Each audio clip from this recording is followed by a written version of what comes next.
All right, everyone. Welcome to Boyblue and Bigby, episode 26, entitled Gorr and Thor's Excellent Adventure. I am Boy Blue, and this is my co-host. Bigby. How's it going, Bigby? Pretty good. Pretty good. How's it going for you, Boy Blue? Pretty good. Everything, the world is back to normal. I was looking at the omnibus collectors comic swap community, whatever it's called, that lovely place, and there was some voting whether Watchmen or Planetary was better, and it was oddly close at the beginning, and now I'm happy to say Watchmen is stomping We as it obviously should. know how the planetary people are just like, you know what? We don't need to acknowledge that we're the best because we're the best. Like, No, we're I better. mean it's pretty clear that one is better and by the Yeah, numbers, yeah. yeah. Obviously, planetary. And not by the numbers. I feel I like don't go by the numbers. You I feel know like this. one is quite influential and one is Yeah. Watchmen. Yeah. Anyways, I want to start that just because I knew Yeah, you are so we proud. disagree. I mean, We disagree. because it's funny. You came up to me like when I was doing go backs, I think, and you're like, "Hey, Watchmen or Planetary?" And I'm like, "Why do I feel like you're gonna get upset with my answer?" You're like, "Because there's the poll going on Facebook, and Planetary is beating Watchmen." I'm like, "Oh, Planetary!" And the face you gave me looked like it was complete and utter betrayal. I Like didn't even you're know just who like, you were. I was like, yeah, who are you? basically, you're like, "Who's this co-host that I once knew?" Yeah, it's This just gonna be animal. it's gonna be the Boy Blue show here pretty soon. Yeah. Yeah, Boy Blue and I like Luna. to. Oh yeah, I like to hear Luna give her commentary on books you read. Luna would just like bark at me. And Like, I would "Wow." translate. I'd be like, "Oh, that's right, Luna. Watchmen is better than Planetary. You're exactly right." Yeah, keep going on your delusions, old man. Yeah. So, anyways, the title, Gorr and Thor's Excellent Adventure. We are, of course, referring to the God Butcher arc, the first arc of Thor, God of Thunder by Jason Aaron. So that's what we're talking about today. So I think we should probably start with some spoiler-free overview, and then we can just talk tons of spoilers after that. Does that sound good to you? Yes, All right. it's a great, probably one of the better stories involving Thor that I enjoyed a lot. The art is really, really amazing for a Thor story. To me, it gives off that medieval vibe through each each transition of Thor, or each version of Thor. Because in this story, the past Thor, present Thor, and future Thor are all involved, and it's really cool. I don't like time travel. I say this a lot. It's not my thing. It's okay with like Doctor Who and The Flash, and this is one of those instances where I'm like, you know what? I'll let it has a good reason. I'll accept it. I mean, Yeah, and the art, just throwing it out there, is Assad Ribic or Ribich. I'm not sure which way you say it, but he is the artist, and is, as you say, it's very good. It's very good art. So yeah, so Thor, present day Thor, is just being himself and cruising around the galaxy universe, and he hears a prayer for rain, I think, if I remember. Yeah. And then on some distant planet, and he shows up, brings the thunder, as it were, makes it rain, and You gotta say it with a little oomph, like he makes it brings the rain. thunder. Thunder. There you go. Yeah, he's a god of thunder, man. Right, that's right. And so then he asks the little girl who prayed to him, or just prayed, to whoever, Mhm. like, where are your gods? Like, they should be answering this. Which I haven't read a lot of Thor. In fact, I've read very little Thor, but I really liked how in this he's literally a god. Like he's like answering prayers. Prayers.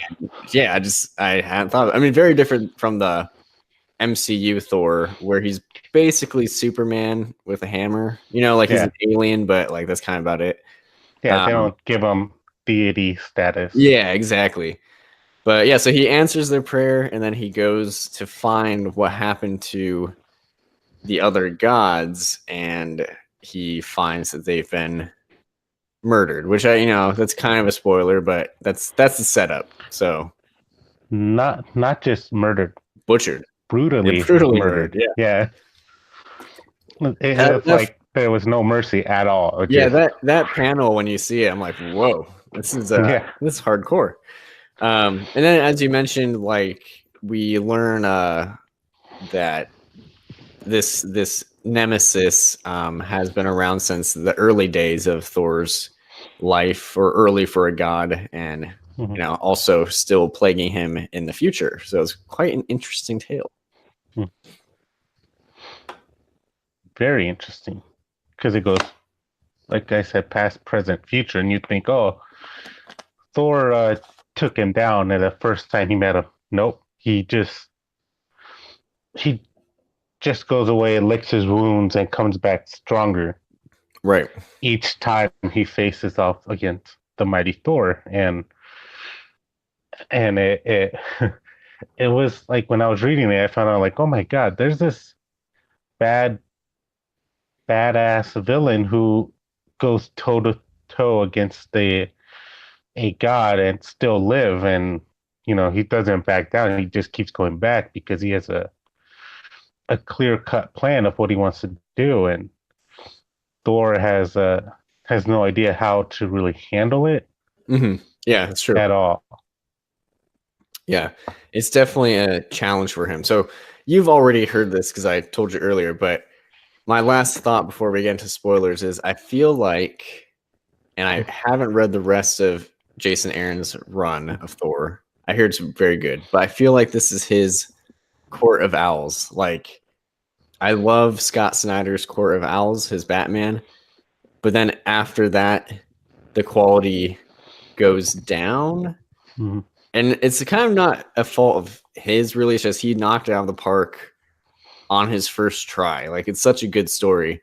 I don't know. I'm almost afraid to read the rest of Aaron's Thor because for me, he knocked it out of the park. Like, I think it gets like a 10 out of 10 for me. I mean, like, it's a pretty great story. It's pretty perfect. Like, his writing is very good in it, and it also just showed me that he's versatile. I mean, I really only read Scalped and Southern Bastards, and I wasn't expecting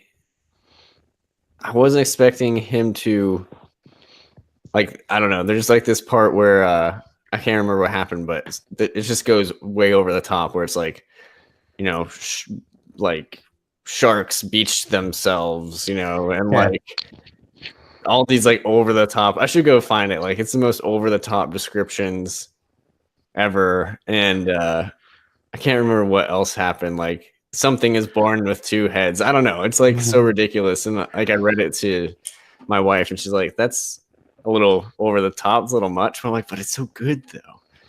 Anyways, I just didn't know. I didn't know he had it. I didn't know he had that side of him. It's great. A couple of things. One, the best part to me was when Thor got hit in the face by a shark. Yeah. By Thor. Yeah. Like he hit himself in the face with a shark in space. And I thought that was like pretty cool. And another thing is not many people can write uh, certain uh, godlike characters very well. Like that's what some of the issues with me is with Superman is like they make him too powerful, and there's no real reason for anybody like there's no real challenge unless there's someone equal or greater for him to fight. Like Superman had Zod and Doomsday, and to an extent Metallo, who is a robot with kryptonite as his heart. And Thor, he could like if he went up against like any of the other Avengers villains, like Red Skull or who's another one, uh, the Hand and Elektra, he would He'd wipe the floor with take him. them. Yeah, Yeah. yeah, and I liked how he introduced this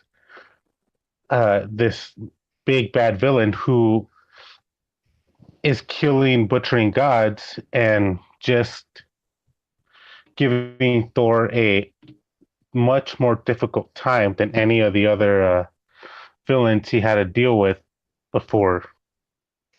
Yeah, I agree. Like, and we'll kind of get to his origin and how he became so powerful. So maybe I feel like we should get into spoiler territory now because we did the overview. Sorry, I'm trying to find that like okay. So before we get to that, I have to read this because it's amazing. So this is what I'm talking about. This is nonsense.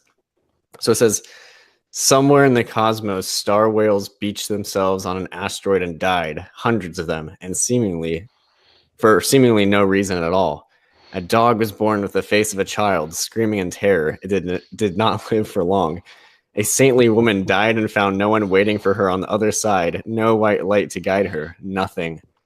The sacred waters of the well of Mumur, whatever that is, turned red and bitter. The world tree bled at the roots. In Asgard, the statues of the kings began weeping, and on backwoods worlds, an alien boy looked up at the morning sky and saw the sun turn black.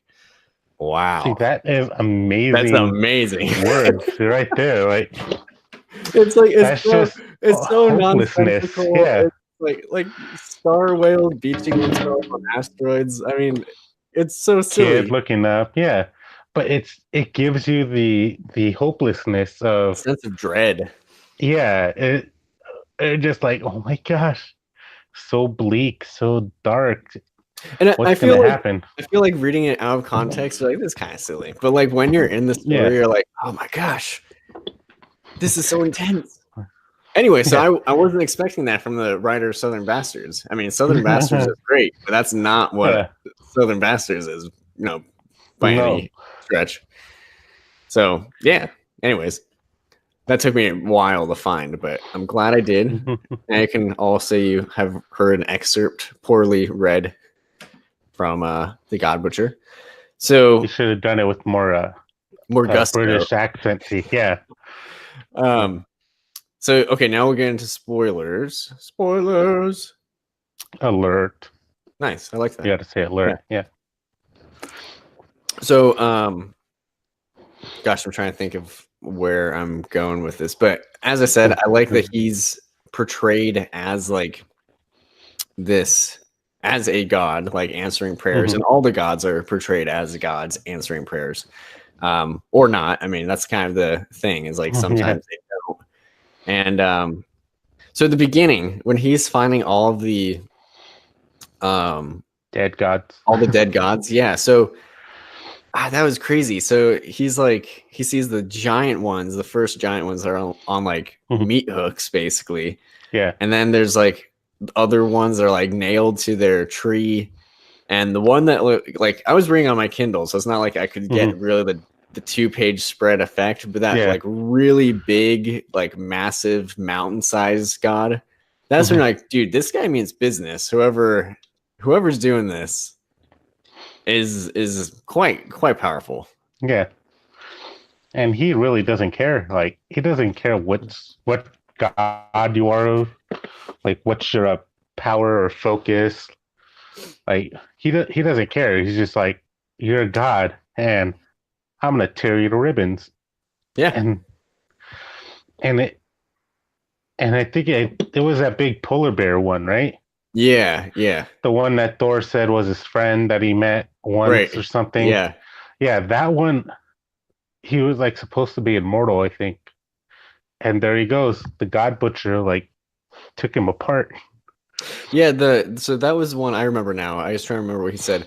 That's the one where he said it used to like wrestle black holes for fun. Yeah. Like this is a big thing. Big old thing. And like Gorr's like, nope, I'm gonna kill that. I'm gonna kill that now. So I And wasn't sure if we gave his name out yet. Obviously, it was untitled, but oh yeah, so I didn't say Gorr. his name. Okay, so Gorr's the God I, Butcher. I thought we were gonna go like into a spoiler alert. Like, oh yeah, his name's Gorr. I Yeah. wasn't. I haven't said his name yet. So yeah. Um, but yeah, so I just feel like that first issue or couple issues where you're seeing like the devastation of Gorr, it's intense, man. Yeah. It's real intense. I'm trying to think other great moments. Cause it's well, okay, so I love old man Thor. Thor. Like he's kind of paranoid and You broken mean in a way. Odin? Yeah. Wink. But yeah, I like that he has an eye patch. I like that he has He the arm. he Okay. literally looks like Odin. Yeah, he does. Hmm. So I was pretty excited when in Ragnarok when Thor lost his eye in the movie, but then they like grow it back, and I was like, dang it! Did they keep, though? keep the eye Did he? patch. Yeah. He didn't really grow it back. I mean, they gave him a rocket. Gave Oh, him right. Well, okay, but he's still basically he doesn't have He to. didn't grow it. Well, I guess what I'm saying is like we get to see Chris Hemsworth's lovely eyes still. You know, like we're not like covering that up. It's very disappointing. I wanted to see him rock the eye patch because I was like, yes, Maybe he will. Maybe he will. I don't know. But yeah, old man Thor just alone on Asgard. That's the other thing. That's a bleak future for Asgard. Mm-hmm. Literally all of them are dead but Thor, and that's because Gorr is leaving Thor to be the last one to die. Like I guess not all of them are dead, but they're either dead or slaves. Like, you know, pick your poison. And it's not even a quick death either. It's like a prolonged suffering kind of death. So it's either you're just going to get enslaved, period. Yeah. And I also liked it was interesting to me, once again, going back to Thor literally being like a god. He's just hanging out with Vikings, you know, when he's a younger god. He's just hanging out, pillaging, drinking, eating, occasionally going on hunts or whatever, warring.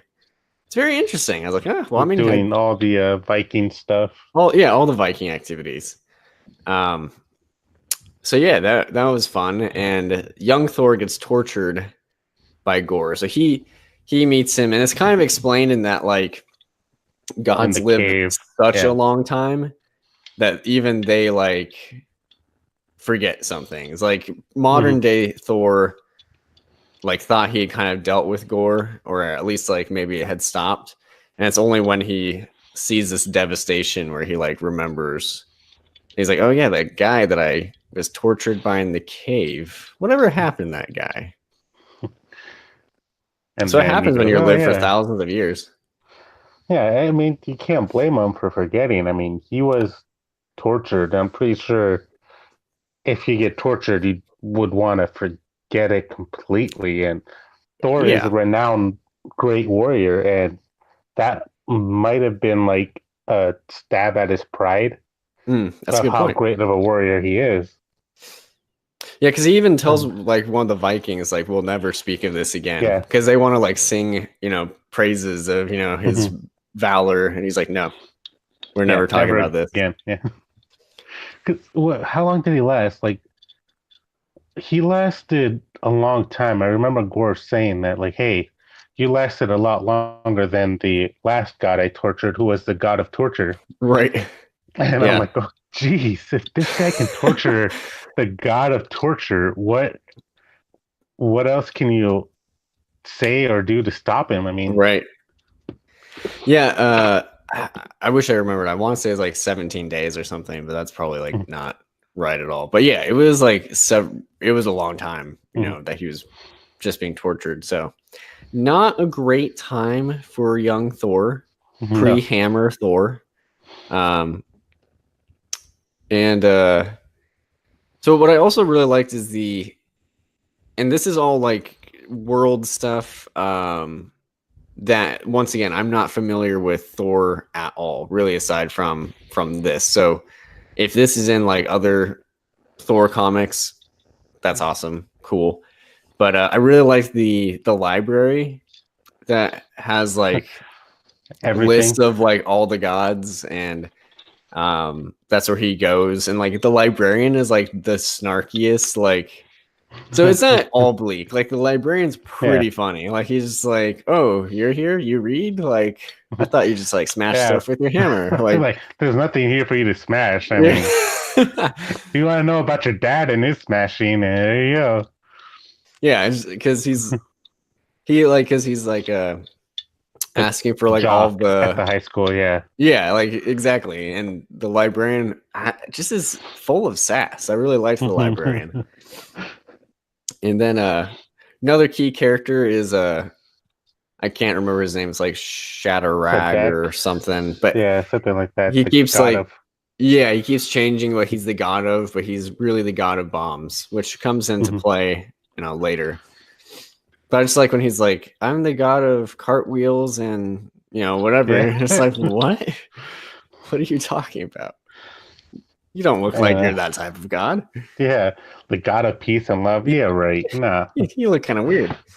He was like the worst lie. It kept coming up with different. Yeah, just stick to one. Why would you change it? Yeah. Just pick one.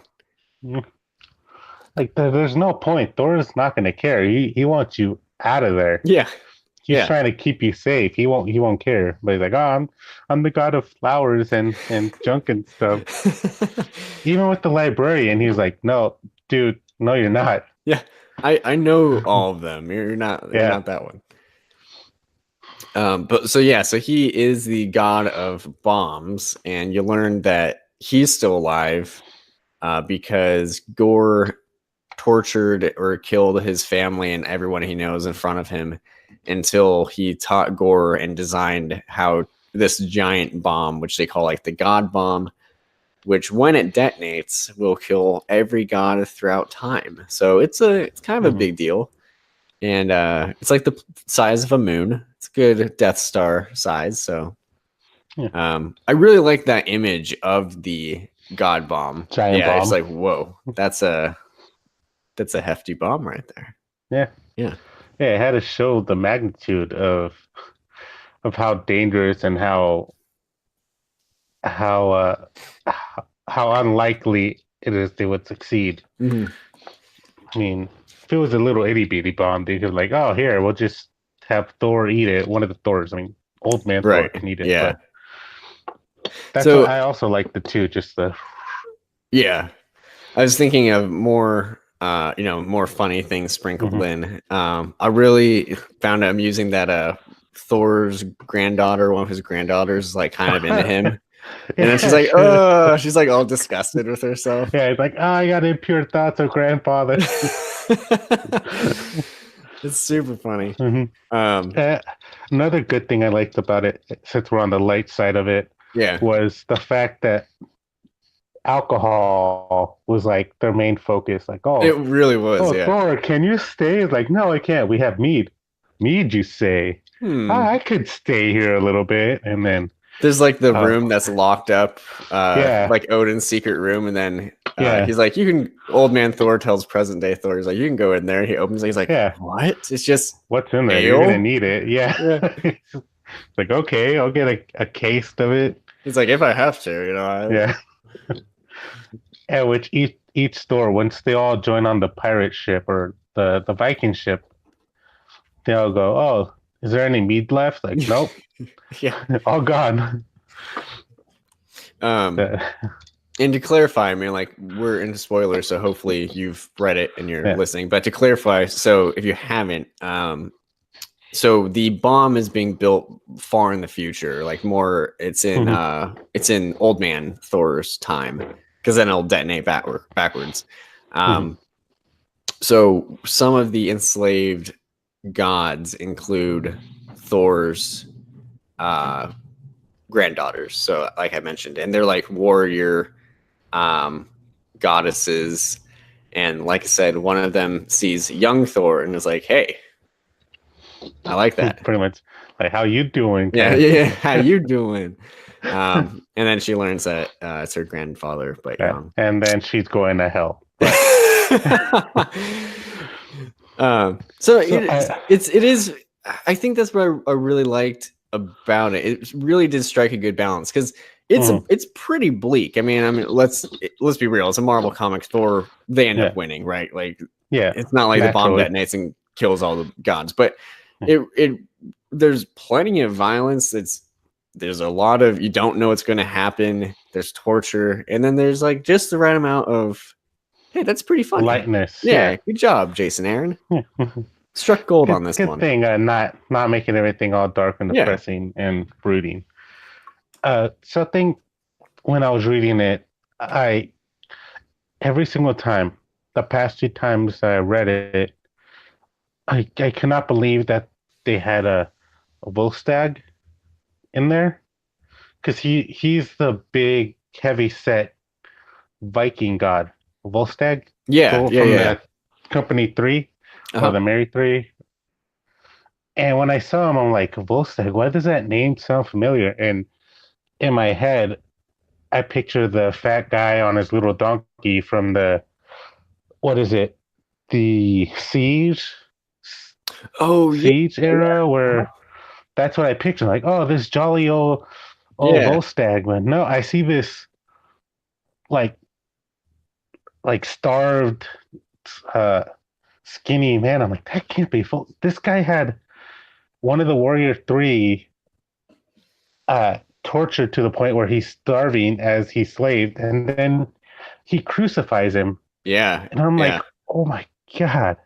It's dark. Yeah, that's true.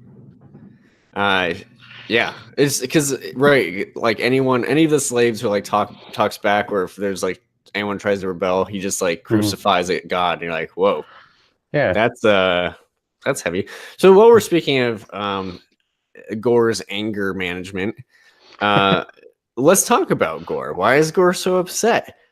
Well, Gorr's life sucked. I mean, his life was not good, and he blamed it on absent gods. So, because his kid died, then his wife died. His wife died first when she was pregnant with one of his kids. Oh, that's right. That's right.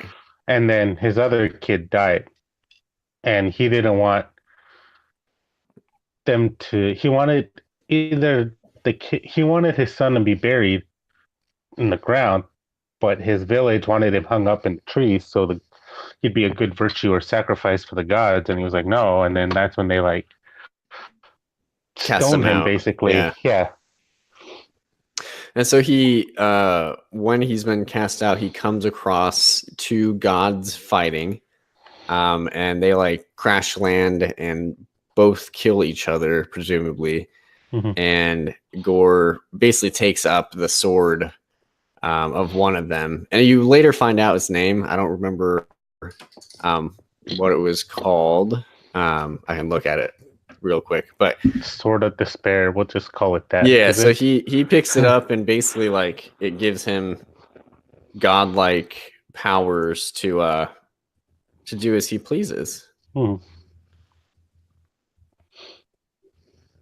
But see, his anger and rage, like at first when it started, his life story of him being his life, his family, all being ignored by the gods, and you could see where his rage can't, like, to me, I'm like, okay, his rage makes sense. Like, it's just not out of nowhere. This is why I like these kinds of villains, like Gorr. Like, who hasn't been angry with whatever deity people pray to? Like, who hasn't been angry when they don't hear, when their prayers aren't answered? Yeah, like, we all been there. I've been there like 3 or 4 times in my life, and there's a point where you're just like, I give up. And this guy's like, you know what? I'm not going to give up. I'm going to use that rage to kill every single god out there. Right, and it's interesting. I mean, obviously it's fictional, but I mean, if these are all things that if I guess that you're right, I can see if there are things infinite things. I mean, like, because there are a lot of gods, you know, that you learn about in this universe, in the Marvel universe. If there are like infinite things who have the ability to save you and your family, and none of them do that, I can get how that's kind of rage inducing. And like, you know, your fellow villagers are just saying, "Oh, just trust in them, just trust in them." And it's like, well, but why? Well, why would I do that? Because they're not doing anything. And I think the part that made him snap, which again I would totally understand, was the fact that when those gods crashed down, they're fighting each other. The gold one asked him for help, and that's probably what made him snap. Like I would have snapped too if a god came down like, help me, and be like, where were you when I needed you? And you come down here asking for my help. And hey, no, I could see why he just like killed that one and then keep killing everyone else. I mean, like they're trying to kill all of them. That's taking a step beyond. You know, I will say that. But I do get where the anger is coming from. I get like I said, these things had the ability to save him and didn't. And the thing is, it kind of seems like they're just too busy with their own squabbles. You know, like if those gods who are fighting were like the gods of their planet, they're too busy just duking it out, you know, to take care of supposedly, you know, the people who are their worshippers. So by the way, I just want to say the weapon was the all black Necro sword, the slicer of worlds, the Anaya blade. Such an intense name. Sword of display. Yeah. It was close. I mean, so it is pretty cool because at the end, present day Thor, like he is inside the bomb and it's going to detonate, and he like uses his hammer and Old Man Thor's hammer and like smashes them together and like takes on that energy from the sword. And it's pretty awesome because he's like all black with like black eyes and he looks terrifying. I'm like, I wish you had stayed that way. It'd be so cool. But it seems kind of evil, maybe. So, you know. So that's the other thing. So, and I'm going to bounce this off you. So, so when he in the far future, you know, Gorr has a son, quote unquote, and a wife who are like his creations. Like they disappear. Well, the wife, he kills the wife. He kills the wife, but you know, the son disappears because they're his creations. So there's kind of a line like that was like a small part of him that like maybe regretted or was like sabotaging his plan. And I thought that was really interesting because you're like trying to find it. Because it says there never was a boy, there was only ever the weapon and the things Gorr made from it. And then Thor said, but it was the son who helped us defeat the father. And then Old Man Thor says, no, it was the lonely little man who helped you defeat the butcher. So that made me think that maybe there was like a small part of Gorr, like Gorr, the old Gorr, who was just like a simple guy who like knew it was wrong and like kind of helped bring about his own failure. Yeah, the old saying, "There's a good man still in you," kind of thing. Like when Padme said that about Anakin, like there's still good in him, right? Kind of thing. I will say though that it was not enough to redeem him because in the next like 2 panels, young Thor decapitates him, and you're just like, oh, okay, guess that's it. All right, yeah, like all right, there's a Gorr ain't gonna come back anytime soon, but. And actually, you know, technically present day Thor dies, but he like rises again 3 days later. Little biblical shout out there, you know, seems. Yeah. You could tell Jason Aaron's trying to push his religion onto us. Clearly. Really hammering home really hammering home the God thing here. Yeah. But yeah, I don't know how I feel about that. Maybe like my one thing, my one complaint. I'm not sure how I feel about there being like a tiny piece of Gorr who regretted it, because he's Yeah. been doing this for thousands and thousands and thousands of years. Well, you Like, have to. You got to remember, he was only ever killing gods. Like when the Vikings were going at that's him, true. he was That's true. telling them, "I got no beef with you." So that's probably the part of him that eventually knew that maybe the God bomb wouldn't just get rid of all the gods. Maybe it would have gotten rid of everybody too, because the gods created man basically, and all these worlds were created Oh, by a god. So maybe that little piece of his humanity was like, "Hey, this is wrong." He's going to undo basically all of creation. that's At an least that's interesting what I thought. think. Yeah. Yeah. So, but you do bring up a good point. So, his thoughts are, I mean, it is very cut. He does think Mm-hmm. he's justified. Like, Mm-hmm. because like you said, he's not going to kill the Vikings. He's not going to kill just like random, creatures on a planet. It's only gods, only Mm-hmm. like I said, only the beings he feels like who have wronged him by letting him suffer and letting everyone else suffer. I almost feel like he thinks he's doing it for Everyone everyone and else not for too. him. Yeah. Yeah, because he thinks the gods don't help anyone. So why do we need them? Mm-hmm.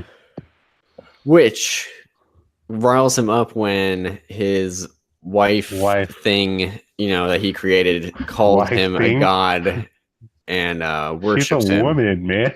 Well, but he created her Wife though. thing. He created Still. her though, Yeah, which I know, that's but she. I mean, that's kind of another way of being a god, right? Yeah. God create stuff. So I kind of have to agree with the wife. He kind of reached Yeah. god status there.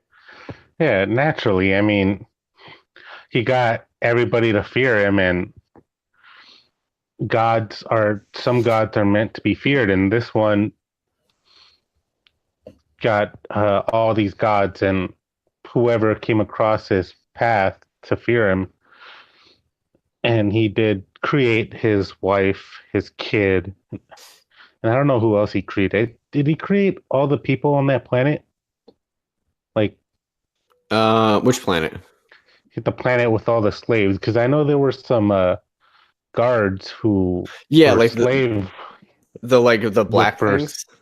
Yeah, Yeah, and yeah. all He those things. he Yeah. created those. Yeah, those are like a part of him too. The black Mhm. berserkers. Those are pretty cool. I like Yeah. those. Difficult to kill, but Yeah, they're yeah. really. They're pretty cool though.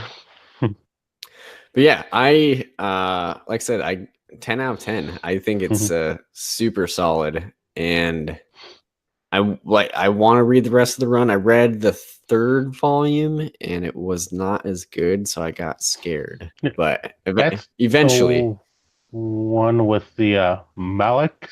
yes, The yes, one that's with the. correct. Yeah, that could have been better. Yeah, I mean, I it's don't just such like. a different tone because there's like Mhm. elves and like, I mean, and once again, like it's stuff I'm sure you've seen in Thor Thor, before because lore. Yeah. because there's elves and frost giants and all that. But he just came out of the gate with such a original villain. Mhm. I was just like, I don't know, I was blown away. But I hear it's good. Mhm. I know there's complete collections are going to be coming out. The really thick trades. It's kind of weird because I think the first one is like the first three trades combined. So you're like Mhm. getting the God Butcher arc plus like the third trade, which it doesn't relate at all. But Mhm. I don't know. I might pick those up, or I might just try to Find them on the library. find them online, Comixology or Mhm. Hoopla. When it's on sale. I mean, Yeah. But uh, anywho, good a stuff. little tidbit. I recently found out when I read a bunch of random Marvel comics every now and again, and I started reading what is it? A Venom one. It was the Venomize. I don't know what it was called. It was like a recent one where Venom fights off this I want to say symbiote vampire, like the first Oh, symbiote okay. that created creature kind of thing that created all the symbiotes. Uh-huh. When I was reading it, there was an insert in there that very much tied in to Gorr's origin story. Oh, really? That sword, Interesting. that sword was a piece of this villain.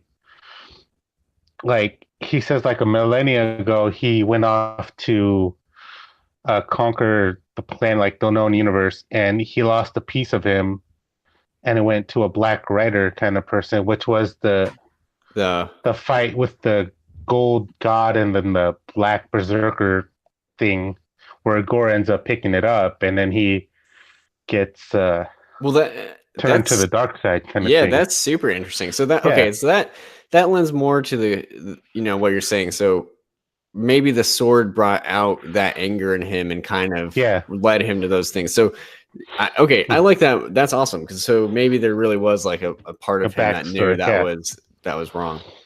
That's cool. I'll have to yeah, check that out. Is that Donny Cates? Because I know he's James yes, Venom. yeah. It was, or it Nice. is. I'll have to check that out. Yeah, it's on Comixology. You also Whichever read one that has the Venom.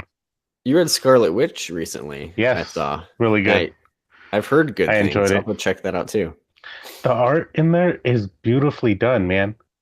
Like they have the beginning, like it has this beautiful art, and then it goes to another great artist, Steve Dillon, and then when they go into the witch world, it's another artist, Oh, interesting. and it's so cool because in the witch world, it's like you could tell it's supposed to look magically magical and all that stuff, and Uh, now I was like, you could really feel like you're in a different different world. world. Yeah, That's awesome. yeah, man. Yeah. Well, so it feels like we're wrapping up Thor talk. Do you have any other Thor thoughts? Thor thoughts. I'm very Thor. It was a great book.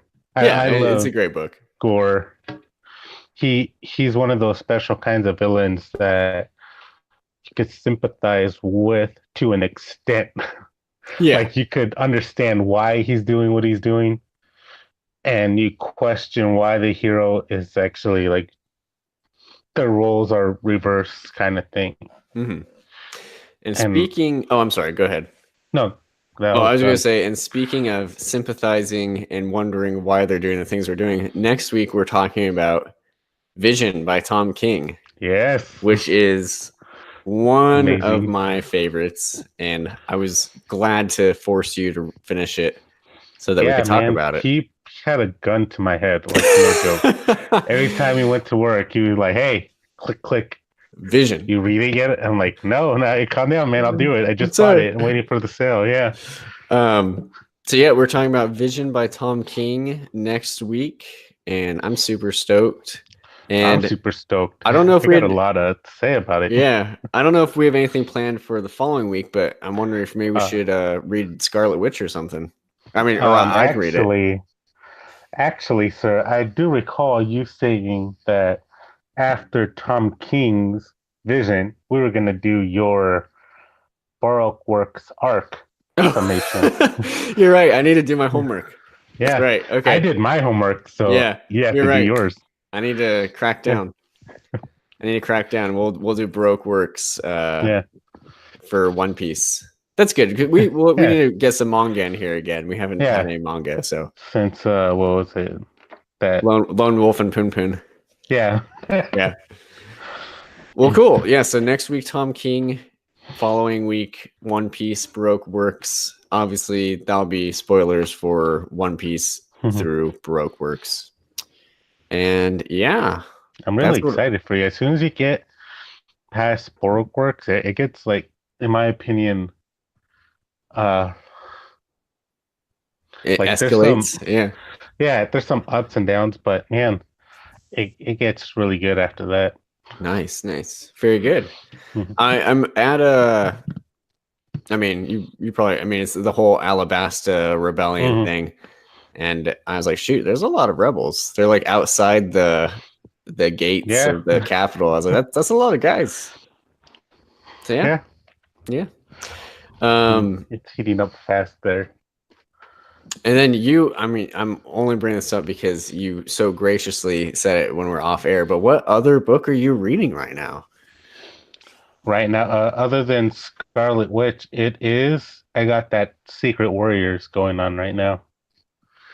Oh, The that's not Nick what I was talking Fury. about. I'm sorry. I thought. the Remind me, the what novel that else? you're reading right now. Oh, that's right. Yes. Ladies and gentlemen, you may not know this, but there's this little book called Peace and Turmoil that's out now on Amazon, Barnes and Noble, but online only, I believe. That's correct. Correct? Yeah. Yeah. Uh, it's it's amazing. I love it. I cannot put it down. It's by Elliot Brooks, and you know her by our one-time special guest on our It's true. BoJack Yeah. Horseman From a episode. BoJack Horseman episode. Yeah, which we might do another BoJack Horseman episode when season such and such comes out. 6? Is that right? Yeah, yeah. But this is a great book. It's very funny. Uh, it's a fantasy, and it's really amazing, and I like it a lot. There's art in it that the author Elliot Brooks personally drew in each book. Like This... she hand drew every single book, which was like what well, 700 copies, so 8,000. that part isn't true, but you know, she did make the drawings, and then they were printed in the book. But yeah, so No, I like mine better. you can get it in hardcover or ebook, and I'm sure she'll do a paperback eventually. But as of right now, just hardcover. Don't let her do that because I will buy it. No, see, that's the I point. will buy that paper book. That's the Because point. I got this one signed, my hardcover copy. I got it signed, and I got a Kindle one, which I cannot get her to sign because it's on my phone. And as much as I would enjoy having her signature on my phone, it'd be hard to read text and do my side of the podcast since all I see is a. That would be difficult. Yeah. So yeah, check out Elliot Brooks's Peace and Turmoil, and you can check out her YouTube page. It's just Elliot Brooks website, Instagram. She's got way more subscribers in all platforms than we do, like way more. But check her out if you haven't heard about her. Yeah. I like her. I'm married to her, so you know. Yeah, I mean, I guess he likes her. I mean, it's not like she's cool. Not like he loves her. I mean, like, I hope she hears this. Yeah. She's gonna be like, "Oh, you guess you like me? I'm cool." She's gonna beat you up at Magic. No, man. I love her, and she will beat me at Magic all the time. Anywho, that's our episode. So check us out on Instagram, and you can find this on Podbean, this podcast, or iTunes. You can find it on YouTube. I think that about covers it for once. I think I got all of them. Yeah. Like, comment, subscribe. That's right. Do that too. To all these. And please, if you have any amazing ideas that you want to hear us talk about and nerd out about, or a book recommendation that we haven't read, that's true. Leave it down. Drop a line. Let us know. We'll read it. We'll give a review if we like it. If we hate it, we'll still give a review. Yeah. I mean, it won't be the review you're looking for, probably, but you know. But you'll see on our side. I mean, yeah. We'll convince you that you're wrong. Yeah. Just like your wrong opinions about Planetary and Watchmen, but you know, someday you'll understand.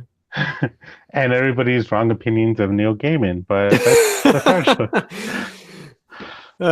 All right, and on that note, pick up your copy of Peace and Turmoil. That's right. Pick up a copy of Peace and Turmoil. It's great, and I mean that. It's very good. I have read it several times. You can't give an unbiased opinion. You're married to the author. I, however, can. It's That's amazing. True. Pick it up. There you go. It's great. Unbiased opinion. Yep. All right. So, thank you for listening. I am Boy Blue. Thank you for listening, and I am Bigby. And we are signing off. We will see you next time.